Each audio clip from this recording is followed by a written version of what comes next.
Assalamualaikum warahmatullahi wabarakatuh. Perkenalkan, nama saya Fernita Syafitri dengan nomor BP 19101152610382. Baiklah, saya akan menjelaskan 4 tahap SDLC dan contoh penerapannya dalam pengelolaan sistem informasi perusahaan. Apa itu SDLC? SDLC System Development Life Cycle hidup pengembangan sistem atau sistem Life Cycle hidup sistem.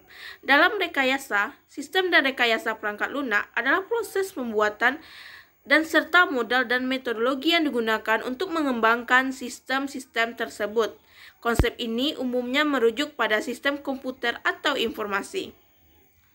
Selanjutnya itu tahapan dalam SDLC berserta contoh penerapannya. Yang pertama yaitu planning atau perencanaan, merupakan suatu proses dasar untuk memahami mengapa sebuah sistem harus dibangun. Pada fase ini diperlukan analisa kelayakan dengan mencari data atau melakukan proses information gathering kepada pengguna.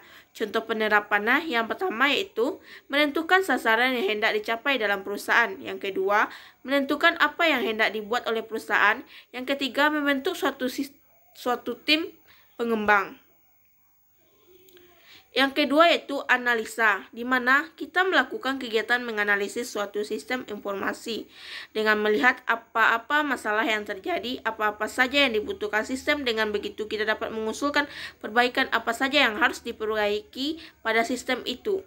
Contoh penerapannya yang pertama itu kita menganalisis beberapa estimasi biaya yang dibutuhkan.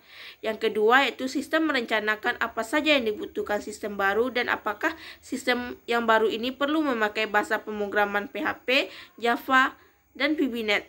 Yang ketiga yaitu desain, di mana kita melakukan kegiatan mendesain, mulai mendesain fitur operasi yang ada pada sistem dan sebagainya. Contoh penerapannya yang pertama yaitu kita mendesain suatu sistem sesuai dengan apa yang dibutuhkan suatu perusahaan.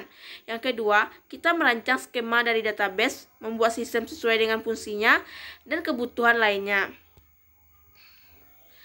Yang keempat yaitu implementasi. Di tahap ini kita melakukan pengujian pada sistem baru yang kita buat atau tahap di mana aplikasi kita itu siap untuk jalankan. Dengan begitu kita tahu apakah sistem kita mempunyai banyak kelebihan atau banyak kekurangan. Contoh penerapannya, kita mengetes program, melakukan pelatihan bagaimana cara menjalankan program, melakukan penginstalan perangkat keras dan perangkat lunak. Baru kita melakukan pengujian terhadap sistem itu. Baiklah, itulah penjelasan dari saya tentang 4 tahap SDLC dan contoh penerapannya dalam pengelolaan sistem informasi perusahaan. Terlebih dan terkurangnya saya mohon maaf. Saya akhiri dengan Assalamualaikum warahmatullahi wabarakatuh.